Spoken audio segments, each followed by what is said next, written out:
मुख्यमंत्री पुष्कर सिंह धामी ने सचिवालय में आयोजित उच्च स्तरीय बैठक में अधिकारियों को चारधाम और हेमकुंड साहिब यात्रा पर आने वाले श्रद्धालुओं की बेहतर सुविधाएं और सुनिश्चित करने के निर्देश दिए हैं। मुख्यमंत्री ने कर्णप्रयाग और नगरासू की घटनाओं पर निष्पक्ष जांच और दोषियों के खिलाफ सख्त कार्रवाई का भरोसा दिलाया है। वहीं उन्होंने लोगों से अफवाहों से दूर रहने की अपील की है। साथ ही राज्य भर के अस्पतालों, कोचिंग सेंटरों, मॉल, होटलों और अन्य सार्वजनिक भवनों का फायर सेफ्टी ऑडिट कराने के निर्देश दिए हैं। उन्होंने कहा कि अग्नि सुरक्षा मानकों में किसी भी प्रकार की लापरवाही बर्दाश्त नहीं की जाएगी।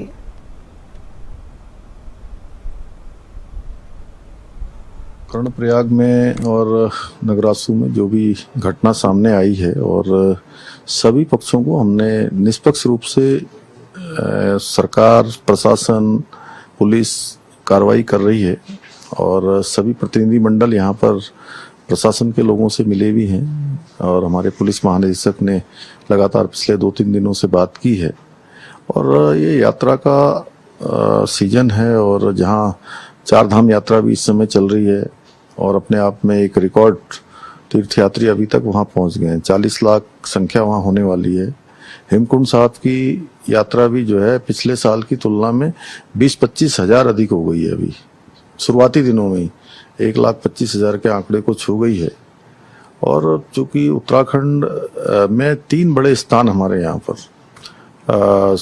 हमारे सिख गुरुओं के द्वारा जिनकी स्थापना की गई थी, चाहे वो हेमकुंड साहब हो, रीठा साहब हो, नानकमता साहब हो, वो उत्तराखंड में ही है।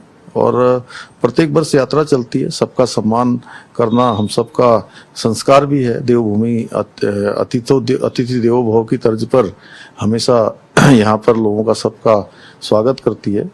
तो सभी को बता दिया गया है, कोई अब इशू नहीं है और कार्रवाई हो रही है, कानूनी कार्रवाई। जो भी दोषी पाया जाएगा उसके खिलाफ कार्रवाई हुई है और कार्रवाई आगे भी होगी। हमने सभी पक्षों को कहा है। और सोशल मीडिया पर इस पर या भ्रामक जो समाचार फैला रहे हैं, मैं उन सभी से कहना चाहता हूं कि इस प्रकार से चीज़ों को बांटने का प्रयास न हो। अभी पूरा देश एक है। हमारे यहाँ पर सभी धर्म के लोगों ने मिलजुल कर इस देश को आगे बढ़ाने का काम किया है, अभी भी आगे बढ़ाएंगे। उत्तराखंड देवभूमि है और देवभूमि में सबका सम्मान करना देश की रक्षा के लिए हर 5वां सैनिक देने का काम देवभूमि उत्तराखंड के लोग करते हैं। देवभूमि के युवा नौजवान देश की सीमाओं की सुरक्षा करते हैं। तो यहाँ आने वालों का सबका स्वागत है। मैं कहना चाहता हूँ कि अब जो भी जो है अब कानून अपने हाथ में इस प्रकार से लेगा, भ्रामक खबरें फैलाएगा, तो निश्चित रूप से उस पर कानूनी कार्रवाई भी होगी। देखिए, मैं सभी से कहना चाहता हूँ, चूँकि ये गुरुद्वारे और ये हमारे सभी धार्मिक स्थान, ये हमारी बहुत आस्था श्रद्धा के स्थान हैं। यहाँ पर सबको आश्रय मिलता है, सबको जो है मार्गदर्शन मिलता है, प्रेरणा मिलती है। तो इस प्रकार का हम कोई भी कृत्य न करें जिससे कि हमारी खुद की ही जो है कहीं गरिमा कम हो, कहीं उस धर्म को हानि पहुंचे। तो धर्म की हानि को पहुंचाने से हमें बचना चाहिए।